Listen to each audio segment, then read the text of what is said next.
लिखो। तो अभी तक अपन ने वर्ब बेसिक फिनिश किया है, ठीक है। अब जो अपन पढ़ेंगे, जो कि बहुत जरूरी टॉपिक है अपने लिए, अब हम पढ़ेंगे वर्ब इनफिनिट। अब हम क्या पढ़ेंगे?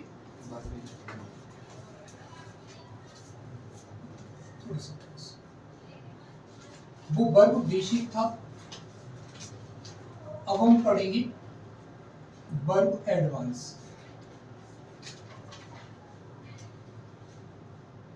क्या पढ़ने को मिलेगा अपन को? वर्ब एडवांस पढ़ने को मिलेगा। इससे पहले वर्ब बेसिक पढ़ा है, अब अपन को क्या पढ़ने को मिलेगा? वर्ब एडवांस पढ़ने को मिलेगा। दो टाइप की वर्ब होती है, ठीक है। अभी बताएंगे कौन कौन सी। वर्ब एडवांस में जो अपन पढ़ते हैं, वर्ब एडवांस में अपन को पढ़ने को मिलती है non infinitive, non infinitive verbs. Verb advance में हमें क्या पढ़ने को मिलेगा? नॉन इन्फिनिटिव वर्ब से हमें पढ़ने को मिलेगा, ठीक है। अब ये जो अपन ने वर्ब बेसिक में पढ़ा, वो हमने पढ़ा फाइनेटिव वर्ब, और इधर हम पढ़ेंगे क्या? Non infinitive verb. एक होता है इन्फिनिटिव वर्ब और एक होता है नॉन इन्फिनिटिव वर्ब। आखिर में ये होते क्या है, ये अपन थोड़ी सी कुछ एग्जांपल लिखेंगे, उनके जरिए अगर आप समझेंगे तो थोड़ा सा ज्यादा अच्छा समझ में आएगा। कुछ एग्जांपल लिखते हैं, लिखो, फिर मैं आपको समझाता हूँ चीजें बहुत बेटर तरीके से। लिखो, Hrithik drives a car, sorry, Hrithik drives his car to reach on time, ठीक है। Hrithik drop his car to reach on time। एक और लिखो, Hrithik is driving his car to reach on time। Hrithik will drive his car to reach on time।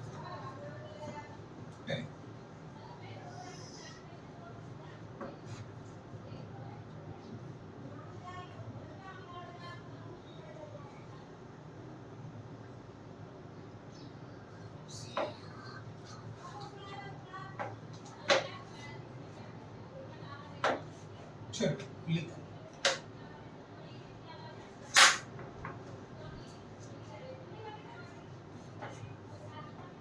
लिखो बेटा।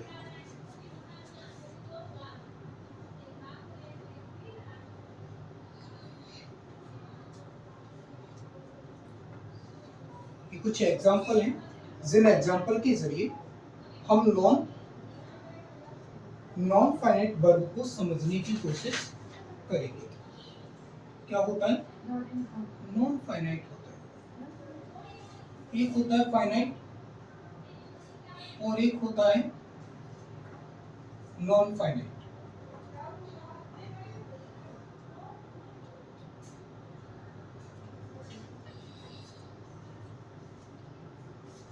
Verb advance में non finite verb, थोड़ा सा एग्जांपल के जरिए समझेंगे तो हमें थोड़ा सा बेटर से समझ में आएगा, ठीक है।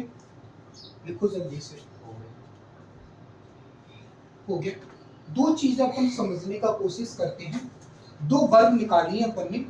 इस पूरी की पूरी सेंटेंस में एक वर्ब ड्राइव है और एक वर्ब क्या है, रीच। इधर भी यही, इधर भी यही, इधर भी, इसमें भी, इधर भी, इधर भी, इधर भी और इधर भी।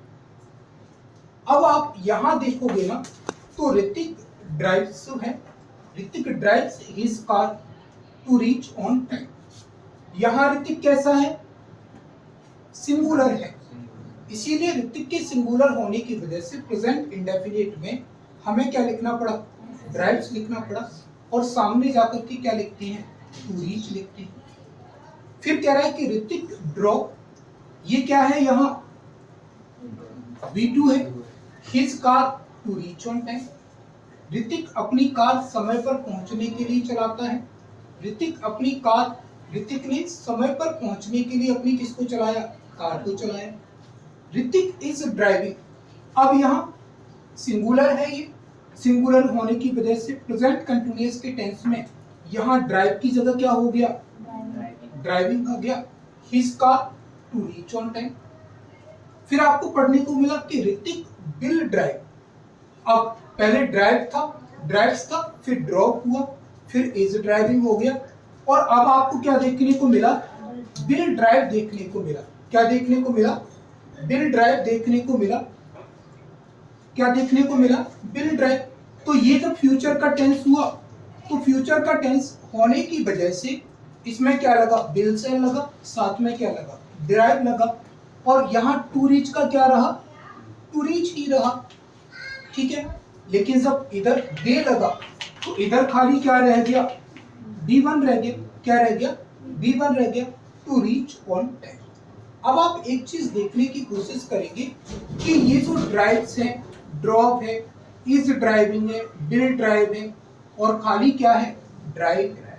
ये सारी की सारी चीजें जो हैं, जैसे जैसे सब्जेक्ट बदलता जा रहा है, जैसे जैसे टेंस बदलता जा रहा है, ये वर्ब क्या होती जा रही है, चेंज होती जा रही है। प्रेजेंट इंडेफिनिट का सिंगुलर सब्जेक्ट का साथ था अफर्मेटिव में तो ड्राइव्स रहा। पास्ट इंडेफिनिट में पहुंचे तो क्या हो गया, ड्रॉप हो गया। प्रेजेंट कंटिन्यूअस में पहुंचे तो इज ड्राइविंग हो गया। फ्यूचर इंडेफिनिट में पहुंचे तो क्या हो गया, विल ड्राइव हो गया। और प्रेजेंट इंडेफिनिट का प्लूरल सब्जेक्ट जब रखा तो खाली क्या रह गया, ड्राइव रह गया। तो आपको ये सारी चीजें एक समझ में आ रही होंगी कि ये वाली जो वर्ब जो है ना, ये टेंस के बदलने पर या सब्जेक्ट के बदलने पर ये वर्ब क्या हो जाती है, चेंज हो जाती है। लेकिन जब आप इधर देखने का कोशिश करोगे, आप to reach, to reach, to reach, to reach, to reach, ये आपको कहीं भी कोई भी चेंज देखने को नहीं मिला। इसका मतलब हमें क्या समझ में आया कि टेंस प्रेजेंट इंडेफिनिट का था तब भी टू रीच था, टेंस पास्ट इंडेफिनिट का हुआ तब भी टू रीच था, टेंस प्रेजेंट कंटिन्यूअस हुआ तब भी टू रीच ही है, फ्यूचर इंडेफिनिट हुआ तब भी क्या है, टू रीच ही है। और प्रेजेंट इंडेफिनिट का प्लूरल जब हो गया अफर्मेटिव में तब भी क्या रहा, टू रीच रहा। मतलब क्या समझने को मिलता है कि ये वर्ब ऐसी वर्ब, एक वर्ब तो ऐसी मिली जो सब्जेक्ट का नंबर बदलने पर और टेंस बदलने पर क्या हो गई, चेंज हो गई। और एक वर्ब हमें ऐसी वर्ब देखने को मिली जिस पर ना तो टेंस का कोई इम्पैक्ट पड़ा और ना ही सब्जेक्ट के सिंगुलर प्लूरल होने से कोई भी इम्पैक्ट नहीं पड़ा। तो ऐसी वर्ब बेटा, ऐसी वर्ब जिन पर सब्जेक्ट के नंबर का और टेंस का कोई इम्पैक्ट नहीं पड़ता, जो हमेशा एक जैसी रहती है, मतलब जो जिस फॉर्म में आएगी वो उसी फॉर्म में आएगी, टेंस से और सब्जेक्ट के नंबर और पर्सन से उन पर कोई भी इम्पैक्ट नहीं पड़ता। ऐसी वर्ब को ही हम क्या कहते हैं, नॉन फाइनाइट वर्ब कहते हैं।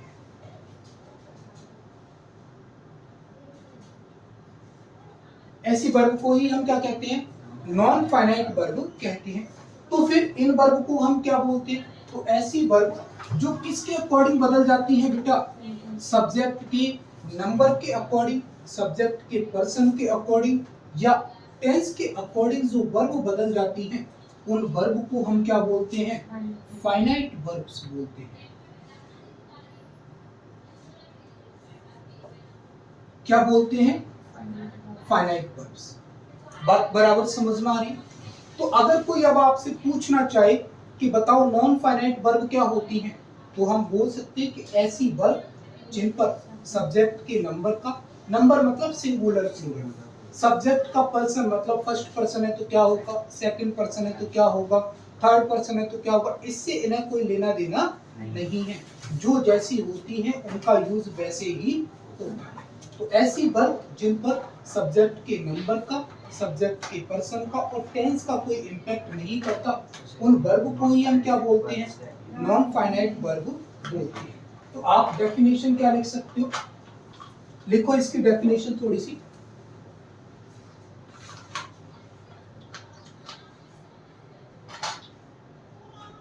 डज नॉट चेंज, क्या नहीं होती, चेंज नहीं होती, किसके अकॉर्डिंग, अकॉर्डिंग टू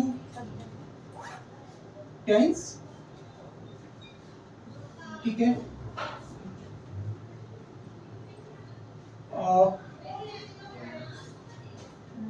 नंबर और क्या, पर्सन, किसका नंबर और पर्सन, सब्जेक्ट।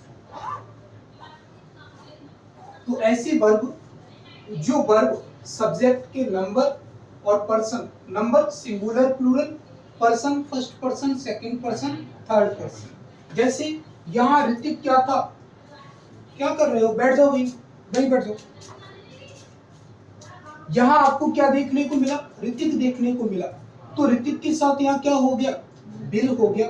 कोई और भी होता तो क्या यहाँ पर टू रीच पर कोई इम्पैक्ट पड़ता, बिल्कुल भी कोई इम्पैक्ट नहीं पड़ता। यहाँ टू रीच का हमें क्या देखने को मिला, टू रीच ही देखने को मिला। अगर कोई अब आपसे फाइनाइट वर्ब की डेफिनेशन पूछे, किसकी डेफिनेशन पूछे, फाइनाइट वर्ब की, कि बताओ फाइनाइट वर्ब क्या होता है, तो हम क्या बोलते हैं, चेंजेस, बदल जाती हैं, किसके according, according to tense, number या पर्सन,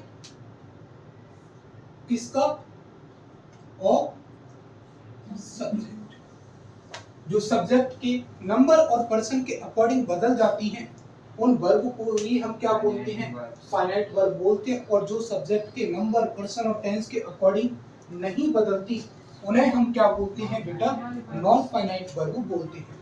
और इन वर्ब को आप एक और नाम से जानते हैं, इन्हें आप लोग क्या बोलते हैं, मेन वर्ब भी बोलते हैं।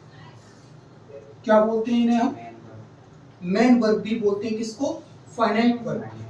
फाइनाइट वर्ब को हम किस नाम से और जानते हैं, मेन वर्ब के नाम से भी हम इन्हें जानने का काम करते हैं। ठीक है, यहां तक कोई परेशानी, लिख लो। ठीक है, समझ में आया ठीक से, कोई दिक्कत? दो चीजें बताइए, फाइनाइट वर्ब क्या होता है और नॉन फाइनाइट वर्ब क्या होता है। ठीक है,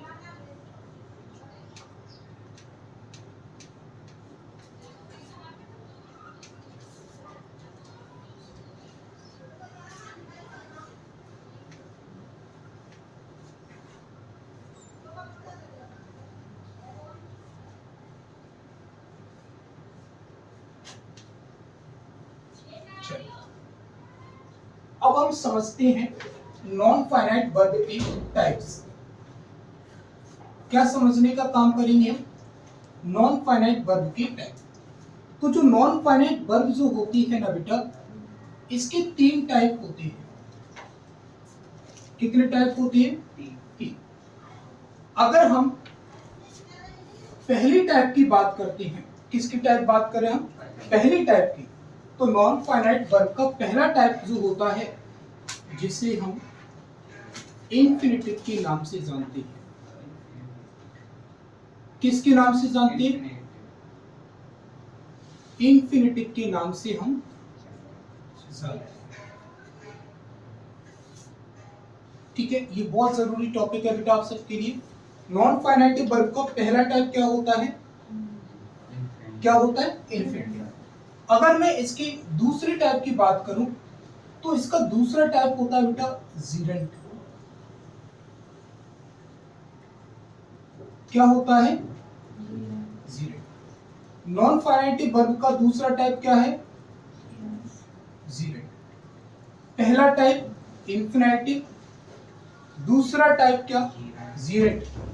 और तीसरा टाइप जो हमें पढ़ने को मिलेगा वो तीसरा टाइप बेटा होता है पार्टिसिपल। क्या पढ़ने को मिलेगा हमें? पार्टिसिपल। ये कौन से नंबर का होता है? Third number. ठीक है, यहां तक कोई परेशानी किसी को? कोई दिक्कत? नॉन फाइनाइटिव वर्ब के कितने टाइप? तीन टाइप, इन्फिनेटिव, जीरेंट और पार्टिसिपल। अब हम कैसे पहचान करेंगे कि जो नॉन फाइनाइटिव वर्ब जो है वो क्या है? इन्फिनेटिव है। क्या है? इन्फिनेटिव। तो इसकी सिंपल सी एक पहचान होती है, अगर आपके सेंटेंस में क्या लिखा है? 2 प्लस V1 लिखा है। क्या लिखा है? 2 प्लस V1। तो वो 2 प्लस V1 क्या है आपका? इन्फिनेटिव है। क्या है? इन्फिनेटिव। लेकिन इसी में एक और टाइप चलता है इन्फिनेटिव का, जिसे हम क्या बोलते हैं? बेयर इन्फिनेटिव बोलते हैं। क्या बोलते हैं? Bare infinitive. क्या नाम देते हैं जिसको हम? बेयर इन्फिनेटिव का, जिसे हम क्या देते हैं बेटा? नाम देते हैं। अब ये बेयर इन्फिनेटिव क्या होता है? बेयर इन्फिनेटिव, देखो इन्फिनेटिव का एक चीज तो फिक्स है कि इसमें V1 आएगा। क्या आएगा? V1। लेकिन हम बेयर इन्फिनेटिव की बात करते हैं तो बेयर इन्फिनेटिव, बेयर का मतलब होता है कोई चीज का हट जाना। क्या होता है? हट जाना। अब इसमें क्या हटने को रहा? 2 प्लस V1 नहीं होता, इसमें 2 का यूज नहीं होता, सिर्फ और सिर्फ किसका यूज होता है? V1 का यूज होता है। तो जब 2 प्लस V1 दिया हो तो इन्फिनेटिव, लेकिन खाली V1 दे रहा हो तो वो क्या होता है? बेयर इन्फिनेटिव होता है। बराबर समझ में आ रही बात? अगर 2 प्लस V1 लिखते हैं तो इन्फिनेटिव है, और खाली V1 लिखते हैं तो फिर वो क्या है? Bare infinitive. बात बराबर समझ में आई? अगर मैं जीरेंट की बात करूं कि हम जीरेंट की पहचान कैसे करते हैं? किसकी पहचान करते हैं? जीरेंट की पहचान। तो जीरेंट की बेटा सिंपल सी पहचान होती है, अगर हम V1 के साथ क्या जोड़ दें? आईएनजी जोड़ दें। क्या जोड़ दें? V1 के साथ अगर हम क्या जोड़ दें? आईएनजी जोड़ दें। क्या जोड़ दें? आईएनजी। तो वो बेटा क्या बन जाता है? हमारा जीरेंट बन जाता है। क्या बन जाता है? वो हमारा जीरेंट बन जाता है। क्या बन जाता है? जीरेंट बन जाता है। अगर हम V1 के साथ क्या जोड़ देते हैं? आईएनजी जोड़ देते हैं। क्या जोड़ देते हैं? आईएनजी जोड़ देते हैं। तो वो क्या बन जाता है बेटा? जीरेंट बन जाता है। उसको रखा था खाने को, तो ये दे खा लो बैठ के। ठीक है, अब जीरेंट क्या होता है? अगर हम वर्ब के साथ क्या जोड़ देते हैं? आईएनजी जोड़ देते हैं। क्या जोड़ देते हैं? आईएनजी जोड़ देते हैं। तो वो क्या बन जाता है? V1 plus ING. देखो क्लास रिकॉर्डेड वो कुछ करता है, पर वो क्या है, थोड़ा सा मायूस बैठा हुआ था कि यार पता नहीं आज कहाँ फंस गया ये सब लोग, शोर शराबा भी नहीं कर सकता कुछ, वैसी समझ में कुछ आ नहीं रहा क्या रामलीला चल रही है। ठीक है, समझो। अब मैं कहा था, अगर हम V1 के साथ आईएनजी जोड़ देते हैं तो वो हमारा क्या हो जाता है? जीरेंट हो जाता है। लेकिन अगर हम पार्टिसिपल की बात करते हैं, किसकी बात करते हैं? पार्टिसिपल की अगर हम बात करें तो पार्टिसिपल एक नहीं होता, पार्टिसिपल कितने होते हैं? 3 होते हैं। कितने होते हैं? 3। कौन कौन से? पहला लिखिए इसका। पहला होता है बेटा प्रेजेंट पार्टिसिपल।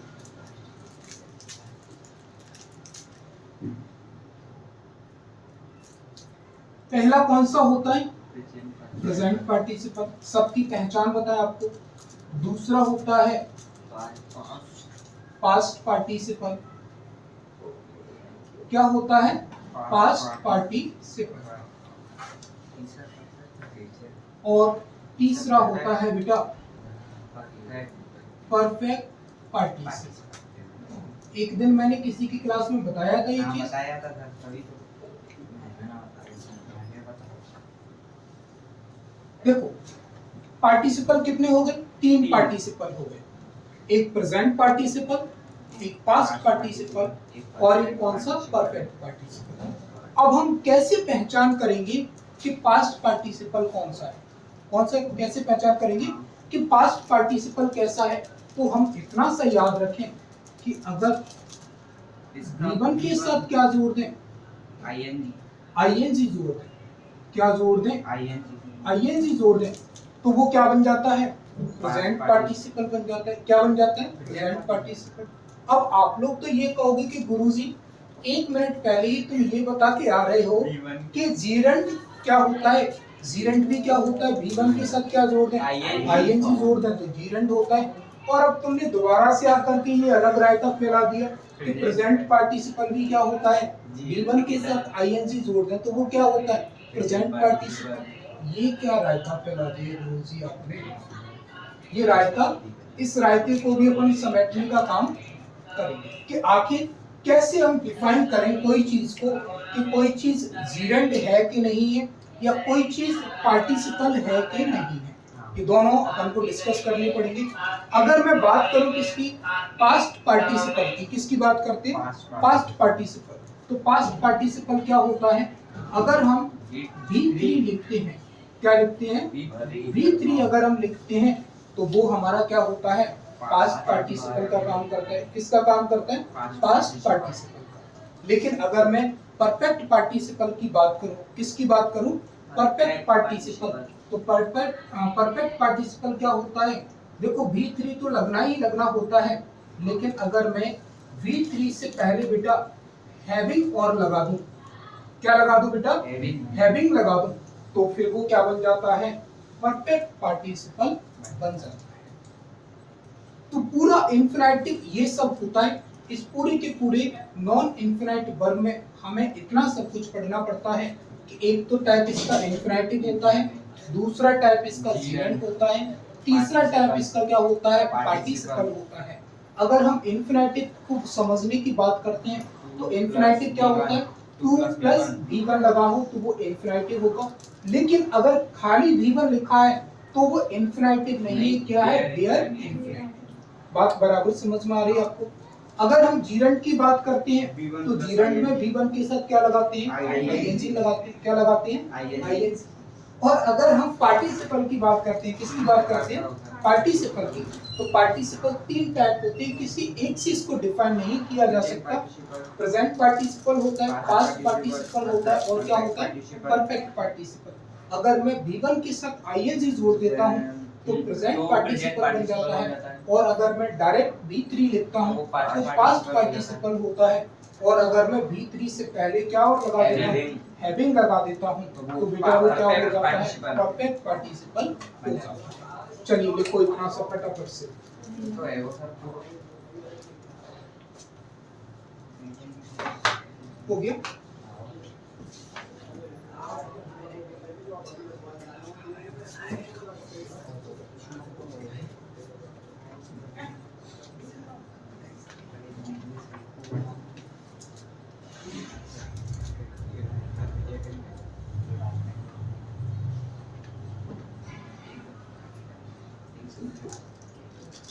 अब हम एक एक से सब कुछ समझने का काम बनाइए। आप इंफिनिटी,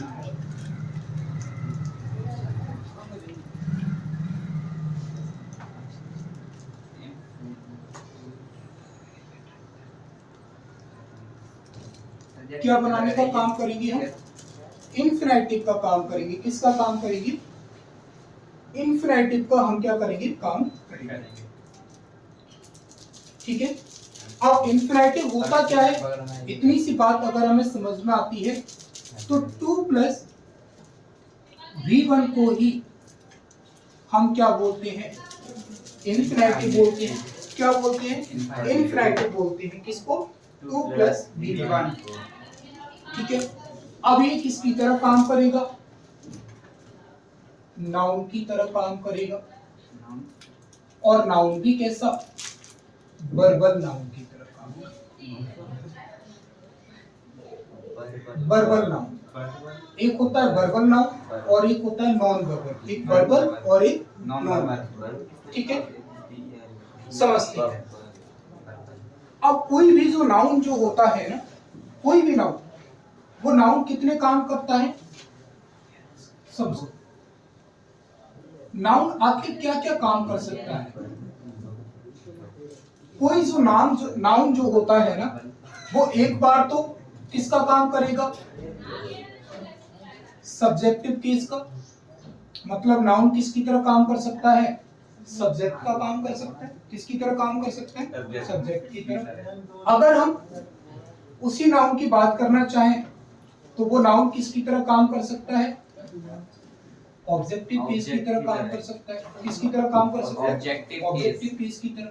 और अगर हम और भी बात करना चाहें तो वो नाउन किसका भी काम कर सकता है? आपको बताया गया होगा कि नाउन किसका भी काम करता है? सब्जेक्ट कॉम्प्लीमेंट का भी काम करता है। नाउन किसकी तरह काम करता है? सब्जेक्ट कॉम्प्लीमेंट की तरह भी क्या करता है? काम करता है। ठीक है, बात आपको समझ में आ रही है?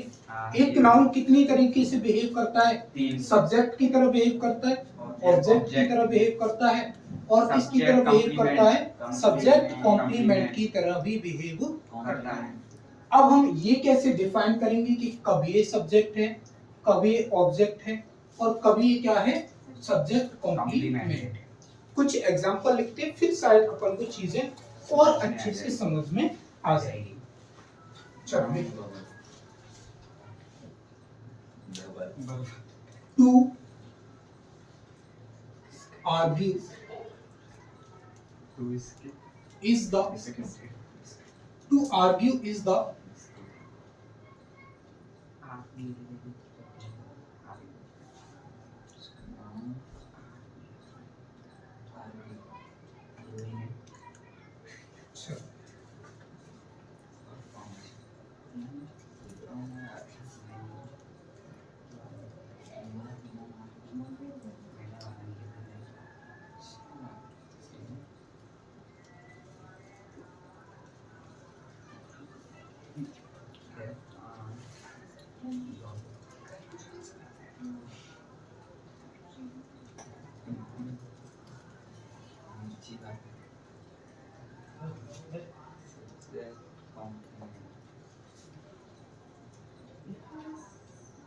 सो जाइए।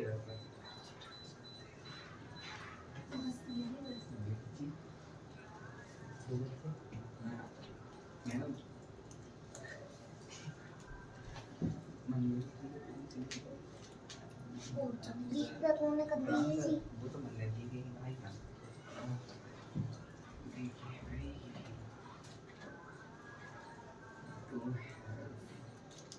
सीता सीता मैया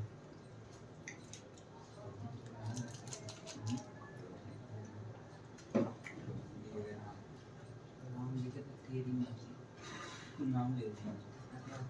सामने लिखिए।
ठीक है,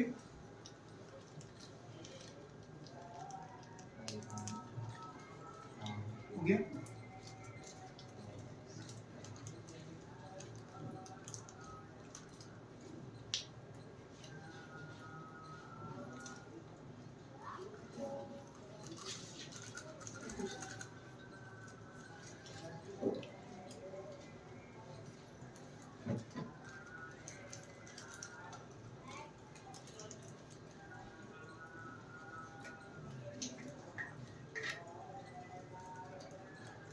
करें प्रोसेस आगे।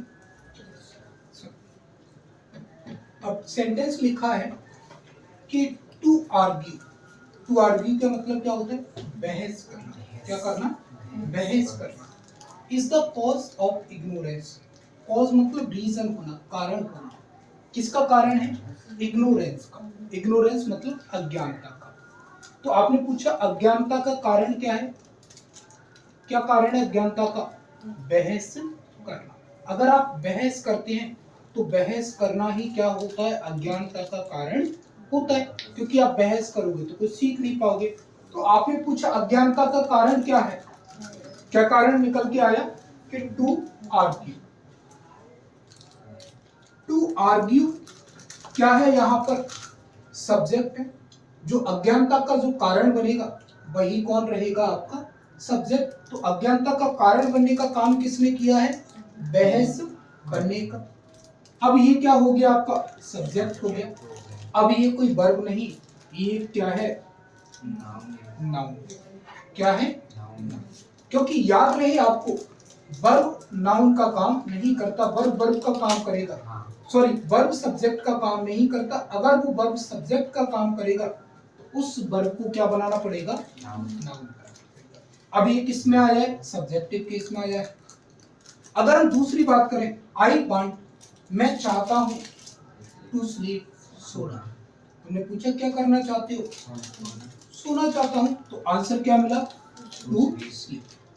अब यहाँ ये वर्ब के बाद आया है, इसीलिए ये क्या है? Objective case. और वर्ब नहीं है ये क्या है? नाउन।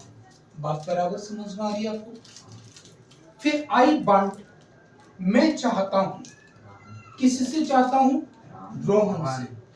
मैं किससे चाहता हूं? रोहन से। क्या चाहता हूं रोहन से? कि रोहन क्या करे? हेल्प करे। मैंने पूछा तुम क्या चाहते हो रोहन से? रोहन से क्या चाहते हो? कि रोहन हेल्प करे। अब किसकी हेल्प करे? सीता की। तो यहां पर भी टू हेल्प बेटा क्या है? नाउन है। क्या है? To help. आपने पूछा क्या चाहते हो? टू हेल्प, मदद करे। ये चाहना तो इधर ही हो गया। आई वांट रोहन, मैं रोहन से चाहता हूँ। क्या चाहता हूँ? रोहन से कि रोहन क्या करे? सीता की हेल्प करे। बात बराबर समझ में आई? फिर कहा ही इज हैप्पी, वो कैसा है? खुश है। कब खुश है? टू सर्व यू, तुमको क्या करके? सर्व करके। सर्व सेवा करना भी होता है, किसी की खातिरदारी, परोसना, ऐसा वैसा करना, उसको ही हम क्या बोलते हैं? सर्व बोलते हैं। अब हैप्पी क्या होता है? खुश, एडजेक्टिव हो गया। ठीक है। अगर मैं कहूं समीर वांट्स, समीर चाहता है टू बाय अ कार, क्या करना? एक कार खरीदना। समीर क्या चाहता है? एक कार खरीदना चाहता है। तो यहाँ पर क्या लग गया? ठीक है। समीर चाहता है, क्या चाहता है? कार चाहता है। अब चाहने का वांट का भी मतलब अलग अलग मीनिंग होते हैं। वांट के क्या होते हैं? अलग अलग। पसंद करना भी होता है, चाहना भी होता है, इच्छा करना भी होता है। जैसे जैसे सेंटेंस को रिप्रेजेंट किया जाता है उसी के अकॉर्डिंग अपन को वहां वांट के मीनिंग निकालना है। तो इससे क्या चीजें समझ में आई कि जो 2+B1 जो है सब्जेक्ट का भी काम कर सकता है। किसका काम कर सकता है? ऑब्जेक्ट का भी काम कर सकता है। और क्या चाहता है? सब्जेक्ट को। यहाँ पर आप देखोगे तो मदद करना कौन? हाँ चलेगा। हेल्प करना कौन चाहता है? आई चाहता है। आई किससे चाहता है? रोहन से। कि रोहन किसकी हेल्प करे? सीता जी की क्या करे? हेल्प। ठीक है। दूसरा था he is happy, वो खुश कब है? आपको क्या करके? सर्व करके। फिर Sameer wants to buy a car, Sameer क्या करना चाहता है? एक कार को खरीदना चाहता है। ठीक है। चलो लिखो फटाफट से। लिख लिया। लिख लिया। दो बातें और समझ में आती हैं।